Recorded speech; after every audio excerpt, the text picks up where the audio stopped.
مسلم کی متفق حدیث ہے حضرت علی سے کہ حضور صلی اللہ علیہ وسلم نے فرمایا کہ حکمران کی اطاعت، امیر کی اطاعت صرف معروف میں ہے، بھلائی کے کاموں میں، اگر وہ برائی کے کاموں میں کہتا ہے اس میں کوئی اطاعت نہیں، اللہ کی نافرمانی میں اپنے امیر کی اطاعت نہیں کر سکتے۔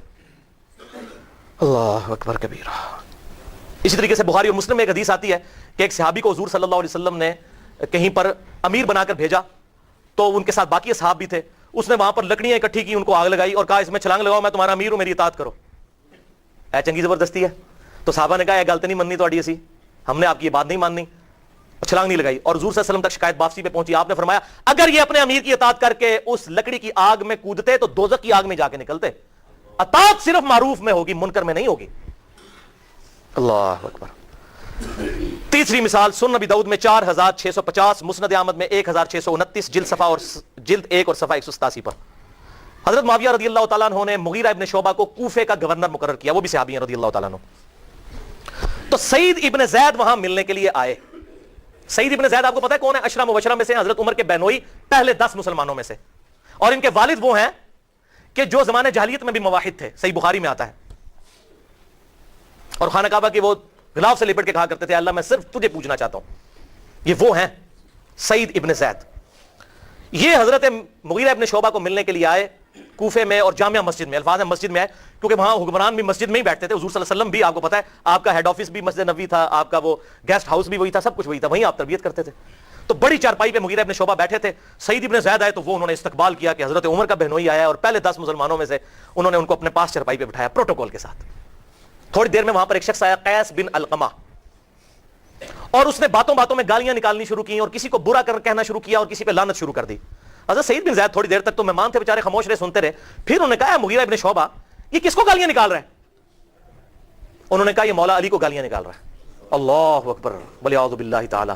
حضرت سعید ابن زید کانپ اٹھے، انہوں نے کہا اوئے مغیرہ، اوئے مغیرہ، اوئے مغیرہ، 3 دفعہ۔ حضرت مغیرہ ابن شعبہ صلح حدیبیہ سے بھی پہلے کے مسلمان ہیں۔ اوئے مغیرہ، مجھے زندگی میں یہ دن دکھانا تھا کہ تو اللہ کے نبی کا صحابی اور تیری مجلس میں مسجد میں ایسے لوگ بیٹھتے ہیں جو جنتی مولا علی کو گالیاں نکالتے ہیں، اور نہ تو انہیں اپنی مجلس سے نکالتا ہے نہ ان کا منہ بند کرواتا ہے۔ مغیرہ کان کھول کر سن، اللہ کی قسم میں نے نبی صلی اللہ علیہ وسلم سے یہ حدیث خود سنی تھی، اور میں اس بات سے ڈرتا ہوں کہ میں کوئی ایسی حدیث بیان کروں جو میں نے نہ سنی ہو، اور حضور صلی اللہ علیہ وسلم قیامت والے دن میرا گریبان پکڑ لیں کہ تم نے یہ حدیث کیوں بیان کی، اور میں حضور کو منہ نہ دکھا سکوں۔ میں نے اللہ کے نبی صلی اللہ علیہ وسلم سے ایک مجلس میں یہ بات سنی تھی، ابو بکر فی الجنہ، عمر فی الجنہ، علی فی الجنہ، عثمان فی الجنہ، علی کا نام پہلے لیا، عثمان فی الجنہ، طلحہ فی الجنہ، زبیر فی الجنہ، عبد الرحمن بن عوف فی الجنہ، سعد ابن ابی وقاص فی الجنہ۔ یہ 8 بندے جنت میں، اور ایک 9واں بھی۔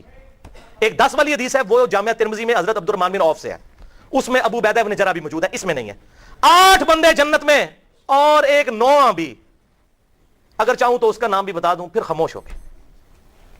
اب مسجد میں آوازیں بلند ہوئیں کہ سعید ابن زید وہ 9واں شخص کون ہے آپ بتائیں ہمیں۔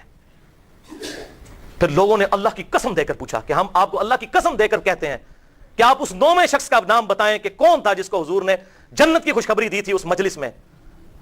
تو حضرت سعید ابن زید رضی اللہ تعالی عنہ نے کہا کہ اللہ کا نام بڑا ہے، اب چونکہ تم نے مجھے اللہ کی قسم دی ہے لہٰذا میں تمہیں اس 9ویں کا نام بھی بتا دیتا ہوں، وہ 9واں شخص میں ہوں، سعید ابن زید رضی اللہ عنہ، جن کے بارے میں حضور نے مجلس میں کہا تھا کہ وہ جنت میں سے ہے۔ مغیرہ سن لے، جس شخص نے حضور صلی اللہ علیہ وسلم کو دیکھا اور آپ کے ساتھ کسی قتال میں شرکت اختیار کی اور اس کا چہرہ گرد آلود ہو گیا اس نبی کے صحابی کا، اب تم لوگ حضرت نوح علیہ السلام جتنی بھی عمر پالو تب بھی اس شخص کے اعمال کو نہیں پہنچ سکتے، چاہے جائے کہ تم مولا علی کو گالیاں نکلواتے ہو، والعیاذ باللہ تعالی۔ اسی کانٹیکسٹ میں ایک اور حدیث سنن نبی داؤد میں 4648 اور سنن نسائی الکبریٰ میں 8208 ہے۔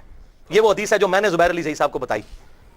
انہوں نے اپنے رسالے میں لکھا کہ مجھے کوئی ایسی حدیث نہیں ملی کہ حضرت امیر معاویہ نے خود گالی دی ہو یا اپنے سامنے دلوائی ہو، ہاں وہ اپنے گورنروں سے جو دلواتے تھے وہ لادہ بات ہے، خود وہ ایسی کوئی بات ثابت نہیں۔ میں نے پھر ان کو یہ حدیث بھیجی جو شیخ البانی بھی صحیح کہتے ہیں، زبیر علی زئی صاحب بھی صحیح، میں نے ان کو بتائی۔ سنن نبی داؤد 4648، سنن نسائی الکبریٰ 8208 کہ حضرت امیر معاویہ رضی اللہ تعالیٰ عنہ جب کوفے آئے تو مغیرہ ابن شعبہ نے سپاس نامہ پڑھا ان کے استقبال میں، ان کو سٹیج پہ بٹھا کے مغیرہ ابن شعبہ نے وہاں پر سپاس نامے میں حضرت علی پہ لعنت کی، علی پر لعنت، علی سے محبت کرنے والوں پہ لعنت، یہ بنو امیہ کا سلوگن ہوتا تھا، والعیاذ باللہ تعالی۔ تو وہاں پر بھی سعید ابن زید موجود تھے، انہوں نے کہا اس ظالم مغیرہ کو دیکھو، یہ جنتی شخص پر لعنت کرتا ہے، جبکہ میں نے رسول اللہ سے سنا ابو بکر جنت میں ہے، عمر جنت میں ہے، علی جنت میں ہے، عثمان جنت میں ہے. پوری حدیث اشرم و اشرف علی وہاں پر بھی انہوں نے بیان کر کے الحمدللہ اعلان حق کیا اس حوالے سے. لہذا یہ کوئی ایگریڈ اپون مسئلہ ہے، اس میں کوئی اختلاف نہیں. صحیح مسلم میں 6229 کہ بنو امیہ کے دور میں حضرت علی پر ممبروں پر لعنت ہوتی تھی. بخاری میں بھی اشارتاً 3703، مسلم میں 6220 بھی. مسند ابی یعلا میں ہے ام سلمہ جو حضور کی آخر میں فوت ہونے والی بیوی ہیں، ام المومنین. انٹرنیشنل نمبر کے مطابق 7013 مسند ابی یعلا میں وہ کہتے ہیں کہ لوگوں، حضرت ام سلمہ کہا کرتی تھی، لوگوں تمہارے ممبروں پر رسول اللہ کو گالیاں دی جاتی ہیں. تابعین نے کہا اماں جان کس کی مجال جو رسول اللہ پر گالی بکے؟ انہوں نے کہا تم نہیں کہتے کہ علی پر لعنت، علی سے محبت کرنے والوں پر لعنت، اور میں حضور کی بیوی کہتی ہوں کہ سب سے زیادہ رسول اللہ علی سے محبت کرتے تھے، تو تم تو رسول اللہ کو گالی بکتے ہو جب کہتے ہو کہ علی پر لعنت، علی سے محبت کرنے والوں پر لعنت، والعیاذ باللہ تعالی. اور اس حدیث کو شیخ زبیر علی صاحب نے مشکات میں 6101 نمبر حدیث کے فٹ نوٹ میں لکھا کہ حدیث صحیح ہے، اور شیخ البانی کے نزدیک بھی یہ حدیث الحمدللہ صحیح ہے. سیکنڈ لاسٹ مثال، چوتھی مثال، صحیح مسلم میں انٹرنیشنل نمبرنگ کے مطابق 6220 نمبر. یہ بڑی کڑوی گولی ہے، ویسے تو ساری کڑوی ہیں، کڑوی در کڑوی آ رہی ہیں. 6220 صحیح مسلم، حضرت امیر معاویہ رضی اللہ تعالی عنہ نے سعد ابن ابی وقاص کو بلا کر حکم دیا اور پھر کہا کہ آپ کو کون سی بات مانے ہے کہ آپ علی کو گالیاں نہیں دیتے؟ وہ کہتے جی پتہ نہیں کون سا حکم دیا تھا، جس چیز سے انکار کیا تھا اسی کا حکم دیا تھا. وہ منع کرتے تھے. سعد ابن وقاص کو کہا کہ میں نے آپ کو حکم دیا ہے، آپ کو کس چیز یہ مانے ہے کہ آپ حضرت علی پر لعنت نہیں کرتے ابو تراب کے اوپر؟ والعیاذ باللہ تعالی. اللہ اکبر. تو انہوں نے کہا معاویہ میں نے نبی صلی اللہ علیہ وسلم سے 3 باتیں سنی علی کے بارے میں، مجھے ایک بھی مل جاتی جو کچھ دنیا اور اس کے اندر ہے اس سے بڑھ کر مجھے محبوب تھا. یہ ایک جنتی صحابی سعد بن ابی وقاص کہہ رہا ہے کہ علی کدھر، اور دیکھیں وہ اپنے آپ کو بھی اس لیول پہ نہیں سمجھتے، چاہتے ہیں کہ بعد کے لوگ. سن معاویہ، حضور صلی اللہ علیہ وسلم نے تبوک کے موقع پر فرمایا تھا علی کی میرے ساتھ وہی نسبت ہے جو ہارون کی موسیٰ کے ساتھ. اللہ اکبر. مگر میرے بعد کوئی نبی نہیں ہے. مجھے بتائیں اس سے بڑی بات اور کیا ہو سکتی ہے؟ امام بخاری صحیح بخاری میں پہلی حدیث مولا علی کے چیپٹر میں یہی لے کر آئے ہیں، امام مسلم بھی یہی لے کر آئے ہیں کہ علی کی میرے ساتھ وہی نسبت ہے جو ہارون کی موسیٰ کے ساتھ، مگر میرے بعد کوئی نبی نہیں. اور معاویہ سن دوسرا، آپ صلی اللہ علیہ وسلم نے خیبر کے موقع پر فرمایا تھا کہ اس شخص کے ہاتھ میں جھنڈا دوں گا جو اللہ اور اس کے رسول سے محبت کرتا ہے، اور اللہ اور اس کا رسول اس سے محبت کرتے ہیں. ہمیں تو پوری رات نیند ہی نہیں آئی کہ یہ شخص کون ہوگا. اور مسلم کے الفاظ ہیں، حضرت عمر کہتے ہیں یہ پہلا موقع تھا کہ مجھے بھی خواہش ہوئی کہ حضور جھنڈا کاش مجھے دے دیں. صحیح مسلم میں حضرت علی کے فضائل کے چیپٹر میں. لیکن علی کو دیا. حضور نے صبح کہا علی کدھر ہے؟ اشوب چشم تھا، اپنا لعاب دہن مبارک لگایا، شفا ہوئی الحمدللہ. دعا فرمائی، اپنے مبارک ہاتھوں سے زرہ باندھی، اور پھر کہا علی میدان جنگ میں بھی جانا، پہلے ان پر دعوت پیش کرنا. اگر تیری دعوت سے ایک بندہ بھی چینج ہو گیا سرخ اونٹوں سے بہتر ہے. اس سے پتہ چلا جو لوگ دعوت کو نگیٹ کرتے، دعوت کوئی ضروری، دعوت بہت بڑی چیز ہے قتال کے میدان میں بھی. اور قرآن پاک کیا کہتا ہے؟ وجاہدہم بہ جہادا کبیرا فلا تطع الکافرین وجاہدہم بہ جہادا کبیرا. مت برا مانیے کافروں کی بات کا، اور اس کتاب کے ذریعے ان کے ساتھ جہاد کیجیے. مکی سورۃ الفرقان آیت نمبر 52. تو دعوت حق بھی بہت بڑا جہاد ہے الحمدللہ، جہاد کبیرہ قرآن میں اسے کہا گیا. دوسری بات ہوئی، تیسرا انہوں نے کہا کہ معاویہ سن، جب آیت مباہلہ نازل ہوئی سورہ آل عمران کی 61 نمبر آیت، جب کرسچنز کے علماء کے ساتھ حضور کا مباہلہ ہوا، اور پھر قرآن کی آیت نازل ہوئی سورہ آل عمران 61 نمبر کہ تم بھی اپنے آپ کو لے آؤ، اپنی اولاد کو لے آؤ، عورتوں کو لے آؤ، ہم بھی لے آتے ہیں، اور پھر کھلے میدان میں کہتے ہیں جو جھوٹا ہے اس پہ اللہ کی لعنت ہو. تو حضور صلی اللہ علیہ وسلم حضرت علی، فاطمہ، حسن اور حسین کو لے کر نکلے اور کہا یہ اللہ میرے اہل بیت ہیں، مباہلے کے لیے میں لے آیا ہوں. تو حضور صلی اللہ علیہ وسلم کی یہ 3 خوشخبریاں، اور اسی کا ترک سنن نسائی الکبریٰ میں 8477 ہے کہ آپ صلی اللہ علیہ وسلم کی حدیث بیان کیا کرتے تھے سعد ابن ابی وقاص، اور جب لوگ ان سے ملنے آتے اور وہ لوگوں سے کہتے دیکھنا علی کو کبھی گالی نہ نکالنا.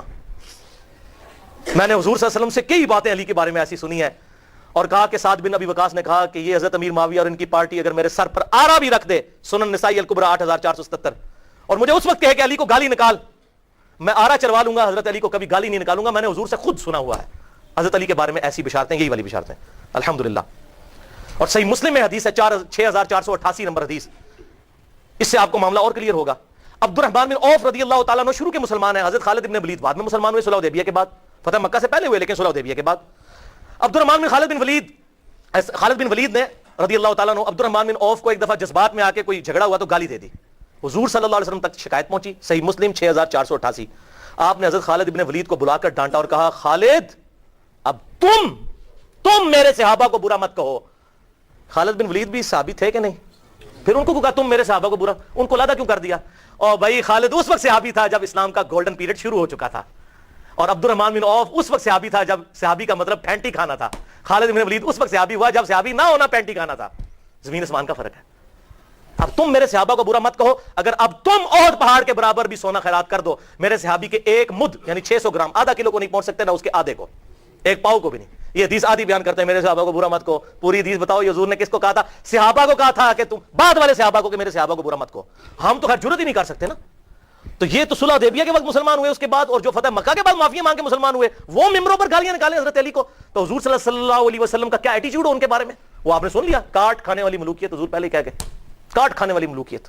اور حضرت سفینہ نے کہہ دیا شریف ترین بادشاہت رضی اللہ تعالی عنہم اجمعین. تو آپ صلی اللہ علیہ وسلم نے حضرت خالد کو ڈانٹا. لہٰذا اس بات سے پتہ چلا کہ سب سے پہلے صحابہ اس چیز کے مصداق ہیں کہ وہ کسی صحابی کو گالی مت دیں.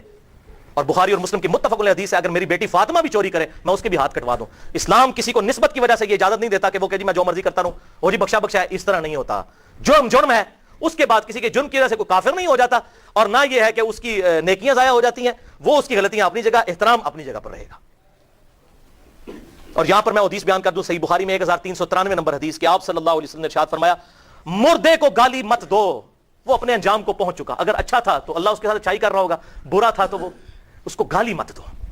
تو اب مجھے بتائیں جن لوگوں نے ممبروں پر 60 سال تک حضرت علی کو گالی دی, حضرت علی تو فوت ہو چکے ہوئے تھے, ایک صحابی کو گالی دی اور اولو العزم صحابی کو, اور اس کی وفات کے بعد اب کتنی دشمنی نبھانی ہے.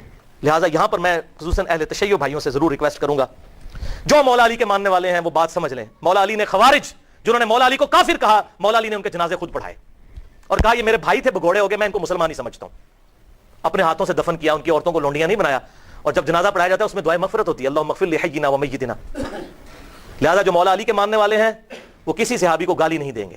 ہاں جو بنو امیہ کے ماننے والے ہیں تو یہ بدعت انہوں نے ہی شروع کی تھی, تو وہ ان کے ماننے والے ہیں, ٹھیک ہے, وہ اپنی نسبت ان کے ساتھ قائم رکھیں. ہم تو الحمدللہ مولا علی کے ماننے والے ہیں, ہم بنو امیہ کے ماننے والے نہیں ہیں, اور نہ ہم معاویہ بن ابی سفیان یا عمر ابن عاص یا مغیرہ ابن شعبہ رضی اللہ عنہم اجمعین ان کے ٹریک پہ چڑھنے والے ہیں. ان کی اللہ تعالیٰ کا ان کا معاملہ اللہ کے سپرد, لیکن ان کی ان غلط چیزوں کے اوپر ہم چلنے والے نہیں. ہم حضرت علی کے ساتھی ہیں, ہم کسی بھی صحابی کو برا نہیں کہیں گے انشاءاللہ. لہذا توبہ کریں. جو بھی آپ کو رافضی نظر آئے صحابہ پر لعنت کرتے کو تم حضرت معاویہ کی پارٹی کا آدمی ہے, تم مولا علی کی پارٹی کا آدمی نہیں ہے, اس لیے تو یہ کام کرتا ہے. والعیاذ باللہ. آخری مثال سن لیں, یہ وہ ٹروتھ ایکسپوزنگ مثال ہے جس سے آپ کو پتا چلے گا کہ حضرت علی کو ممبروں پہ گالیاں کیوں ہی نکالتے تھے. اگلے دن میرے والد صاحب بھی مجھ سے پوچھ رہے تھے کہ جی یہ گالیاں کیوں نکالتے تھے, کیا ملتا تھا؟ سوال تو بڑا زبردست ہے. اتنے سال تک گالیاں نکالتے رہے, ان کو ملتا کیا تھا حضرت علی کو گالیاں نکال کے؟ Brain washing. لوگوں کے دلوں سے وہ خلافت راشدہ کو بچانے کی آخری کوشش نکل جائے تاکہ ملوکیت محفوظ رہے, یہ تھی وجہ. اور وہ آپ کو اس حدیث میں پتہ چلے گی. سنن نبی داؤد 4131, شیخ البانی نے بھی صحیح کہا, زبیر علی زئی صاحب نے بھی صحیح کہا. اس میں آپ کو یہ بات پتہ چل جائے گی حضرت حسن کے بارے میں. سیدنا مقدام بن مادی رضی اللہ تعالیٰ عنہ بڑے جلیل القدر صحابی ہیں. انہی سے وہ ابو داؤد میں حدیث ہے کہ مجھے اللہ تعالیٰ نے قرآن اور اس کی مثل عطا کیا, یعنی سنت. مقدام بن مادی یہ حضرت میر معاویہ کو ملنے کے لیے گئے شام میں, اور وہاں پر بیٹھے ہوئے ایک خبر آئی تو حضرت میر معاویہ نے کہا مقدام تجھے پتا ہے کہ حسن فوت ہو گئے؟ تو حضرت مقدام نے کہا انا للہ و انا الیہ راجعون. ایک مسلمان کے مرنے پہ یہی کرنا چاہیے نا, لیکن حضرت حسن فوت نہیں ہوئے تھے, قتل کیے گئے تھے. المصنف ابن ابی شیبہ میں موجود ہے انٹرنیشنل نمبرنگ کے مطابق 37,359, اور المستدرک للحاکم میں پورا چیپٹر ہے حضرت حسن کو زہر دیا گیا تھا. وہ زہر کیوں دیا وہ آپ کو پتا چل جائے گا. شہید کیا گیا بڑی چھوٹی سی عمر میں 49 ہجری میں. تو حضرت حسن کی وفات کی خبر پہنچی تو مقدام نے پڑھا انا للہ و انا الیہ راجعون. تو حضرت معاویہ نے کہا کہ مقدام تو حسن کے مرنے کو امت کے لیے مصیبت سمجھ رہا ہے؟ استغفر اللہ, اللہ اکبر, استغفر اللہ. اب جب انہوں نے یہ بات کی تو انہوں نے کہا میں حسن کی وفات کو مصیبت کیوں نہ سمجھوں, میں نے خود دیکھا حضور صلی اللہ علیہ وسلم دائیں طرف حسن کو بٹھاتے تھے اور بائیں طرف حسین کو, اور کہتے تھے حسن مجھ سے ہے, حسین علی سے ہے, اور تو کہہ رہا معاویہ کہ میں حسن کی وفات کو مصیبت شمار نہ کروں. اور پھر حضرت معاویہ کا ایک چمچہ وہاں سے بولا, حسن جو ہے وہ آگ کا ایک انگارہ تھا, اللہ نے اسے بجھا دیا. اللہ, یہ او خدا کے لیے میرے شیعہ دوستو سمجھو یہ کون سی پارٹی ہے جو صحابہ کے بارے میں بکواس کرتی ہے؟ اگر آپ واقعی شیعہ نے علی, آئی ایم شیعہ پولیٹیکلی, جیسے امام شافعی نے فرمایا تھا اہل بیت کی محبت کا نام رافضی ہونا ہے تو میں رافضی ہوں. رافضی صحابہ کرام پر لعنت نہ کرے کوئی شیعہ, وہ تو حضرت علی کا ماننے والا ہی نہیں, وہ شیعہ نے علی ہے ہی نہیں, وہ شیعہ نے معاویہ ہے. تو یہ دیکھیں وہ چمچہ کہتا ہے حسن آگ کا انگارہ تھا, اللہ نے بجھا دیا. اللہ اکبر. مقدام نے کہا اللہ کی قسم معاویہ تو نے میرے دل کو آگ لگا دی ہے, میں اس وقت تک یہاں سے نہیں اٹھوں گا جب تک کہ تجھے آگ نہ لگا دوں. یہ ہے انڈر پروٹیسٹ اور اعلان حق جابر حکمران کے سامنے, غلط بات کو غلط کہنا ہے. میں تجھے آگ لگا کے یہاں سے اٹھوں گا. معاویہ اللہ کی قسم اگر میں جھوٹ بولوں مجھے یہاں پر ٹوک دینا, اگر میں سچ کہوں تو مجھے بتا دینا. سن معاویہ، میں تجھے اللہ کی قسم دے کے پوچھتا ہوں، کیا رسول اللہ نہیں فرمایا تھا کہ سونا مرد کے لیے حرام ہے؟ حضرت معاویہ نے کہا ہاں کہا تھا۔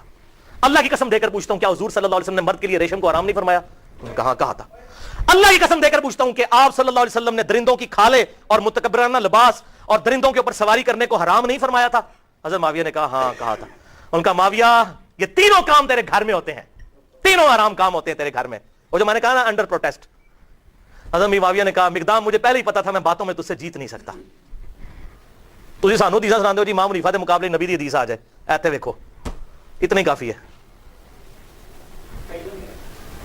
تو انہوں نے جب یہ حدیث بیان کی پھر کہا کہ لاؤ مقدام کو کچھ مال دو، اتنا لا کے ڈھیروں مال دیا گیا۔ حضرت مقدام نے وہیں غریب لوگوں میں اس کے سامنے تقسیم کیا، ان کا مجھے مال کی حاجت نہیں، میں نے جو حق ادا کرنا تھا وہ کر دیا۔ یہ تھا بات بھائی حسن انگارہ کیوں تھا ان کے لیے؟ صلح حسن ایک ٹریٹی کے تحت، ایک معاہدے کے تحت ہوئی تھی جس میں بڑی بڑی شرطیں یہ تھیں کہ معاویہ تم اپنے مرنے کے بعد امت کو شورا پر چھوڑو گے جس طرح کہ شیخین نے چھوڑا تھا، ابوبکر عمر نے، اپنا خلیفہ کسی کو خود نامزد نہیں کرو گے، اپنی اولاد میں نہیں کرو گے، اور مال فہ میں سے اور مال غنیمت میں سے جو حصہ اہل بیت کو ملتا ہے قرآن کی روح سے مال غنیمت کا وہ ملتا رہے گا۔ اسی طریقے سے تم جو ہے وہ میرے باپ کے اوپر ممبروں پر لعنت نہیں کرو گے، کیونکہ پہلے سے لعنت شروع ہو گئی تھی، شام کے گورنر تھے وہیں سے لعنت شروع کی تھی، یہ ختم کرو گے، لیکن کسی بات پر عمل نہیں ہوا۔ الٹیمیٹلی پھر انجام کیا ہوا؟ وہ صحیح بخاری کے اندر حدیث ہے، 7109 نمبر حدیث، حضرت حسن کو حضور صلی اللہ علیہ وسلم نے اپنی گود میں اٹھایا ہوا تھا، ٹھیک ہے، اور یہ حدیث شروع یہ ہوتی ہے کہ جب حضرت علی کی شہادت کے بعد لوگوں نے حضرت حسن کو خلیفہ چنا۔ یہ بھی یاد رکھیے حضرت علی نے حضرت حسن کو خلیفہ نہیں بنایا، حضرت علی نے اپنا خلیفہ کسی کو نہیں بنایا، سنی شیعہ کتابوں دونوں میں لکھا، انہوں نے کہا میں یہ وزن نہیں اٹھاؤں گا، میں امت کو اسی طرح چھوڑ کے جا رہا ہوں، اپنا خلیفہ خود چننا، جس طرح حضور کی وفات کے بعد ہم نے ابوبکر کو چنا تھا، میں نے نہیں کسی کو بتانا۔ پھر لوگوں نے مشورہ کر کے حضرت حسن کو چنا۔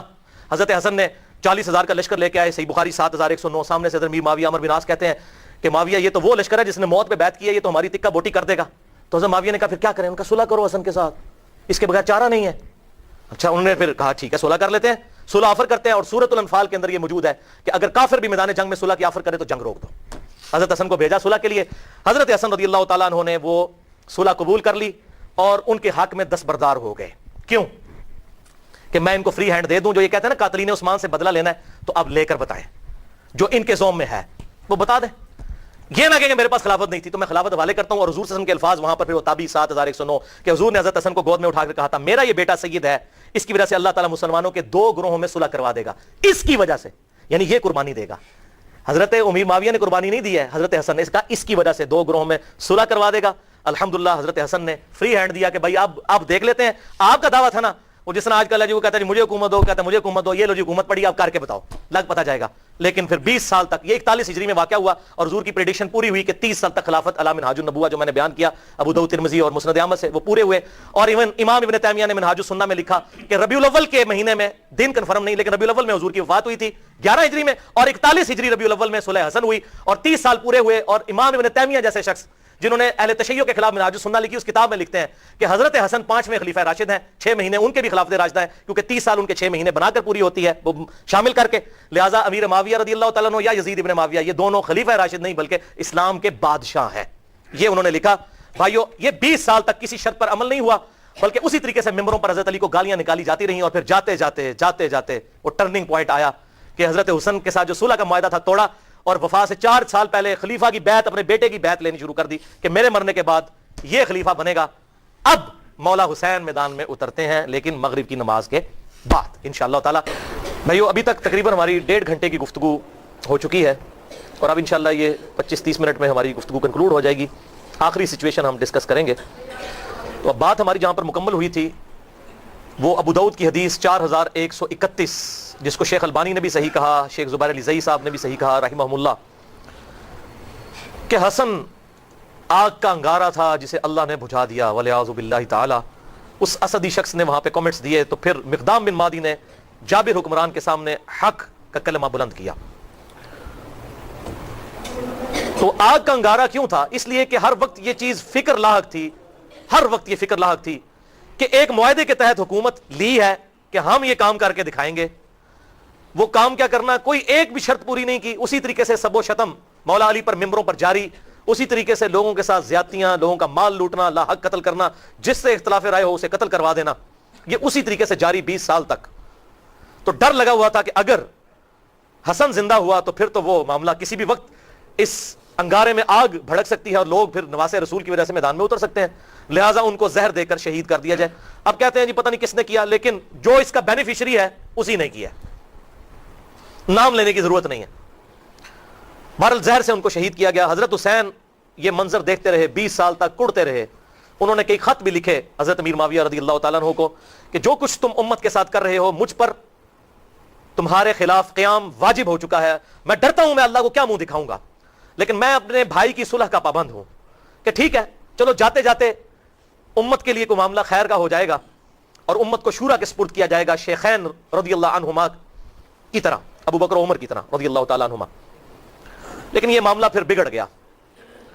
حضرت امیر معاویہ رضی اللہ تعالیٰ عنہ کی وفات 60 ہجری میں ہوئی، حضور صلی اللہ علیہ وسلم کی وفات کے تقریباً 50 سال کے بعد۔ وفات سے 4 سال پہلے انہوں نے اپنی زندگی میں اپنے بیٹے کے لیے بھی بیعت لینا شروع کر دی، ایک وقت میں 2 خلیفوں کی بیعت، جبکہ صحیح مسلم میں حدیث ہے انٹرنیشنل نمبرنگ کے مطابق 4799 کہ اگر ایک خلیفہ کی موجودگی میں دوسرے خلیفہ کی بیعت کی جائے تو دوسرے کو قتل کر دو۔ وہ تو واجب القتل ہو چکا تھا، ایک وقت میں 2 خلیفوں کی بیعت تو نہیں ہو سکتی، اور یہ کوئی تاریخی روایت نہیں ہے، تلوار کے زور پر پوری دھونس کے ساتھ بیعت لی گئی۔ کہتے ہیں وہ صحابہ نے بیعت کر لی تھی، یہ کر لیا تھا، وہ اب آپ کو میں پول کھول کے بتاتا ہوں۔ صحیح بخاری میں انٹرنیشنل نمبرنگ کے مطابق 4827 نمبر حدیث۔ یہاں پر یہ بات یاد رکھیے گا، بیعت دل سے ماننے کا نام ہے، زبردستی نہیں ہو سکتی۔ بخاری اور مسلم کی متفق علیہ حدیث ہے، سعد ابن عبادہ نے حضرت ابو بکر صدیق رضی اللہ تعالیٰ عنہ کی بیعت نہیں کی، اس کے بعد حضرت عمر کی بھی نہیں کی، لیکن ابو بکر عمر نے کیا تلوار رکھی ان کے اوپر کہ بیعت کرو؟ ٹھیک ہے، اختلاف رائے نہیں کرنی نہ کرو۔ بخاری اور مسلم کی متفق علیہ حدیث ہے کہ حضرت علی نے 6 مہینے تک ابو بکر کی بیعت نہیں کی، تو کیا معاذ اللہ ابو بکر نے ان کے ساتھ اس طرح کی کوئی زیادتی کی؟ بلکہ بخاری مسلم میں آتا ہے بعد میں معافی بھی مانگی۔ حضرت علی کا یہی اعتراض تھا کہ آپ نے اہل بیت کو مشورے میں شامل نہیں کیا۔ حضرت ابو بکر صدیق زاروں کے تار رو پڑے، یہ بخاری اور مسلم دونوں میں موجود ہے، اور میں نے اس پہ 3.25 گھنٹے کی گفتگو کی ہے، وصی رسول کون ہے اور حدیث قرطاس کا تحقیقی جائزہ، مسئلہ نمبر 55B کے نام سے، لہذا میں آج اس کو ایڈریس نہیں کروں گا۔ بخاری کی حدیث 4827 سورۃ الاحقاف کی تفسیر والے چیپٹر میں امام بخاری نے امت کو انجیکشن لگا دیا کہ پتہ چل جائے کہ ہوا کیا تھا امت کے ساتھ۔ محدثین کی یہ بہت بڑی خدمات ہے کہ انہوں نے حق نہیں چھپایا، کیونکہ سورۃ البقرہ میں آیا ہے کہ جو حق چھپاتا ہے اس پہ اللہ کی لعنت، فرشتوں کی لعنت اور تمام لعنت کرنے والوں کی لعنت۔ اور ابو داؤد اور ترمذی میں حدیث ہے کہ جو لوگ دنیا میں حق چھپاتے ہیں قیامت والے دن اس حال میں پیش کیے جائیں گے کہ ان کے منہ میں آگ کی لگامیں ہوں گی کہ یہ حق بات نہیں بتاتے تھے، وَلِعَاذُ بِاللَّهِ تعالیٰ۔ یہ کہتے ہیں یہ اس طرح کی باتیں کیوں کرتے ہیں؟ یہ تو ہمارے نبی کی نبوت کی غیب کی خبریں ہیں کہ کیا ہونے والا تھا امت کے ساتھ، حضور صلی اللہ علیہ وسلم کی نبوت کی دلیل ہے یہ خبریں کہ آپ نے مستقبل کی باتیں پہلے ہی امت کو بتا دی۔ 4827 صحیح بخاری سورۃ الاحقاف کا چیپٹر، کتاب التفسیر چیپٹر صحیح بخاری میں، مروان بن حکم کو مکے اور مدینے کا گورنر بنایا حضرت امیر معاویہ رضی اللہ تعالی عنہ نے۔ مسجد نبوی میں اس نے روضہ شریف کے بالکل پاس منبر رسول پر خطبہ دینا شروع کیا، اور یہ وہ مروان ہے جو ممبر رسول پر روضہ شریف کے پاس یہ لعنت کرتا تھا، علی پر لعنت، علی سے محبت کرنے والوں پر لعنت، ولیعوذ باللہ تعالی۔ میں آپ کو حوالے دے چکا، اور مجھے حدیث ابھی میرے ایمان کا تقاضا ہے، ذہن میں چلتے چلتے آ گئی۔ 6229 نمبر حدیث صحیح مسلم میں، اور صحیح بخاری میں بھی 3703 نمبر حدیث ہے حضرت علی کے فضائل کے چیپٹر میں۔ اسی مروان بن حکم نے کسی کو وہاں پر نامزد کیا تو اس نے حضرت سال ابن سعد السعدی کو بلایا، حضرت علی کے فضائل کے چیپٹر میں، بخاری مسلم دونوں میں یہ حدیث ہے، اور کہا کہ آپ منبر پر آ کر ایک دفعہ مولا علی پر لعنت بھیجیں، لعنت کے الفاظ ہیں مسلم میں۔ تو سال ابن سعد السعدی جو پہلے 10 مسلمانوں میں سے تھے، انہوں نے کہا کہ میں حضرت علی پہ لعنت کروں ممبر پہ آ کے؟ ان کا اچھا تم یہ کہہ دو کہ ابو تراب پہ اللہ کی لعنت، بولے اعوذ باللہ۔ ابو تراب کا مطلب ہے مٹی والا، حضرت علی کی یہ کنیت تھی، تو اس نے کہا چلو تم کوڈ ورڈ میں بات کر دو، کہہ دو ابو تراب پہ اللہ کی لعنت، مٹی والے پہ۔ اور یہ حقارت سے بنو امیہ ابو تراب کہتے تھے۔ حضرت سال ابن سعد نے کہہ مارا، انہوں نے کہا واہ واہ، اوے مولا علی تو ابو تراب نام سے اتنا خوش ہوتے تھے، کسی اور نام سے اتنا خوش نہیں ہوتے تھے، اور تم کہہ رہے ہو کہ ابو تراب پہ اللہ کی لعنت۔ پھر وہ ذرا ٹھنڈے پڑے، انہوں نے کہا میں کبھی بھی مولا علی کو گالی نہیں نکالوں گا۔ انہوں نے کہا اچھا بتائیے ابو تراب نام کیسے پڑا حضرت علی کا؟ انہوں نے کہا سنو پھر۔ ایک دفعہ حضرت علی اور حضرت فاطمہ کے درمیان چپ کلش ہو گئی، میاں بیوی تھے۔ حضرت علی ناراض ہو کے گھر سے چلے گئے، مسجد نبوی میں جا کر لیٹ گئے زمین کے اوپر۔ حضور صلی اللہ علیہ وسلم آئے اور کہا فاطمہ کدھر ہے علی؟ ان کا یا رسول اللہ ناراض ہو کے چلے گئے ہیں۔ آپ صلی اللہ علیہ وسلم نے فرمایا ایک صحابی کو کہ جا کر ڈھونڈ کر لاؤ۔ وہ ڈھونڈنے گئے تو حضرت علی لیٹے ہوئے تھے، حضور کو آ کے بتایا، حضور خود تشریف لے گئے۔ حضور صلی اللہ علیہ وسلم نے حضرت علی کو اٹھایا, اپنے مبارک ہاتھوں سے جسم سے مٹی صاف کی اور کہا اٹھ ابو تراب, اٹھ ابو تراب, اے مٹی میں لپٹنے والے اٹھ. اس دن سے حضرت علی اپنے آپ کو ابو تراب کہتے تھے, حالانکہ آپ کی کنیت ابو الحسن تھی. صحابہ آپ کو ابو الحسن کہتے تھے, وہ کہتے ہیں مجھے ابو تراب کو. جیسے حضرت ابو ہریرہ کو بلیوں والا ابو ہریرہ نام تو ان کا عبد الرحمن تھا, وہ بلیوں کے بچوں کے ساتھ کھیلتے تھے, اپنے وہ کرتے کی آستین میں ڈالتے تھے, حضور نے کہہ دیا ابو ہریرہ نام مشہور ہو گیا. تو اس طریقے سے ابو تراب ان کا نام پڑ گیا. انہوں نے کہا مولا علی تو اس نام سے خوش ہوتے تھے اور آج تم مجھے کہتے ہو کہ میں ان پر لعنت کروں, والعیاذ باللہ تعالی. بہرحال یہی مروان بن حکم, اس کو حضرت میر معاویہ نے گورنر بنا دیا تھا. اسی خبیث کی وجہ سے حضرت عثمان بھی شہید ہوئے. اسی نے وہ جعلی مہر لگائی تھی جس کی وجہ سے ایک حضرت عثمان کے خلاف جو ہے وہ تحریک برپا ہو گئی. اس کو گورنر لگایا. صحیح بخاری 4827. اس نے خطبہ پڑھا مسجد نبوی میں اور کہا کہ یزید بن معاویہ بڑا اچھا آدمی ہے, یزید بن معاویہ بڑا اچھا آدمی. لوگ کہہ رہے ہیں یہ کون سا خطبہ ہو رہا ہے کہ یزید بن معاویہ بڑا اچھا آدمی ہے. اور پھر اس نے کہا کہ اللہ تعالیٰ نے امیر المومنین حضرت معاویہ بن ابی سفیان رضی اللہ تعالیٰ عنہ کو ایک بڑی اچھی بات سجھائی ہے. وہ امت کے وسیع تر مفاد میں چاہتے ہیں کہ اپنے بیٹے کو اپنے بعد خلیفہ نامزد کر دیں. ادھر ہمارے حکمران بھی کہتے ہیں نا امت کے وسیع تر مفاد میں, پاکستان کے وسیع تر مفاد میں. اچھا, وہاں پر حضرت ابو بکر کا بیٹا کھڑا ہوا, عبد الرحمن بن ابی بکر, حضرت عائشہ کا بھائی. اور امام بخاری نے نقل نہیں کیا کہ اس نے کیا کہا. انہوں نے کوئی چوبے والی گل کی تھی, میں گل دسنا کیڑی ہے. اس نے ایک بات کی, انہوں نے صحابی تھے وہ, اور مروان تڑپ اٹھا. اس نے کہا پکڑو اس ابو بکر کے بیٹے کو. ایسی کی تیسی یہ لوگ حکمرانوں کے خلاف بولتے ہیں, کلمہ حق بلند کرتے ہیں. حضرت عبد الرحمن بن ابی بکر جو ہے بھاگ کے حضرت عائشہ کے حجرے میں چلے گئے. حضرت عائشہ اسی مسجد نبوی کے ساتھ حجرہ تھا حضور صلی اللہ علیہ وسلم کی قبر مبارک کے پاس, وہاں جا کر پناہ لی. تو مروان پھر بھی اس کا غصہ نہیں ٹھنڈا ہوا. باہر سے حضرت ابو بکر کی اولاد کے بارے میں اس نے الفاظ استعمال کیے. تو عبد الرحمن بن ابی بکر وہی ہے نا جس کے بارے میں قرآن میں سورۃ الاحقاف میں آیت نازل ہوئی ہے کہ یہ کافر کہتا ہے اپنے ماں باپ کو کہ تم مجھے کہتے ہو کہ مرنے کے بعد مٹی سے دوبارہ زندہ کیا جاؤں گا, یہ جھوٹے وعدے تم مجھے دیتے ہو. ابو بکر کے بیٹے کہ تیرے بارے میں آیا تھا, تو ہے وہ کافر, والعیاذ باللہ. حضرت عائشہ سے نہ رہا گیا, انہوں نے کہا اسکت, خاموش ہو جا. آل ابی بکر کے بارے میں قرآن میں کوئی آیت نازل نہیں ہوئی سوائے میری شان میں جو اللہ نے سورہ نور میں اعلان برات کیا تھا, مجھ پر تہمت لگی تھی. تو آج آل ابی بکر کے بارے میں یہ بات کرتا ہے. یہ تو تھی بخاری میں. اب اس کی حدیث کا ترک المستدرک للحاکم میں 8483, سنن نسائی الکبریٰ میں 11491, اور تفسیر ابن کثیر میں اسی جگہ پر امام ابن کثیر یہ سارے ترک لے کر آئے. اور فتح الباری میں صحیح بخاری 4827 کی شرح جو فتح الباری ابن حجر اسقلانی نے لکھی, انہوں نے یہ سارے ترک نقل کیے کہ وہ کہا کیا تھا. جب اس نے کہا نا اللہ تعالیٰ نے امیر المومنین کو یہ بات سجھائی ہے کہ وہ امت کے وسیع تر مفاد میں اپنی اولاد کو خلیفہ بنانا چاہتے ہیں, تو ساتھ اس نے کہا جیسا کہ ابو بکر نے بھی تو عمر کو خلیفہ بنایا تھا. تکو ذرا, کدھر ابو بکر, حضرت عمر کوئی حضرت ابو بکر کے بیٹے تھے؟ حضرت ابو بکر کے تو دو بیٹے جوان تھے, محمد بن ابی بکر, عبد الرحمن بن ابی بکر. تو عبد الرحمن بن ابی بکر وہیں بیٹھے تھے. انہوں نے کہا او تو سیدھی طرح کیوں نہیں کہتا تیرا امیر المومنین معاویہ بن ابی سفیان کیسر و کسرا کی سنت کو زندہ کرنا چاہتا ہے, ابو بکر اور عمر کی سنت نہیں. ابو بکر اور عمر نے اپنی اولاد کو نہیں نوازا, اور تیرا امیر المومنین اپنی اولاد کو نوازنا چاہتا ہے. ابو بکر کا بیٹا تھا, جینز ابو بکر کے تھے. جوش میں انہوں نے جب یہ کلاس لی, پھر انہوں نے کہا پڑھو انہوں, بول رہا ہے اے گل ہوئی سی. پھر وہ چھپ گئے, اور یہاں پر حضرت عائشہ نے پھر اس کو چپ کروایا مروان کو, اور ساتھ ایک بات کہی جو اس حدیث میں موجود ہے, اور کہا مروان تو ابو بکر کی اولاد کے بارے میں بکواس کرتا ہے, تیرے باپ کے بارے میں حضور صلی اللہ علیہ وسلم نے فرمایا تھا حکم پر لعنت, حکم کی اولاد پر لعنت. تو اسی حکم کا بیٹا ہے مروان بن حکم, تو اپنے باپ کی پشت میں تھا جب اللہ کے نبی تجھ پر لعنت کر کے گئے تھے.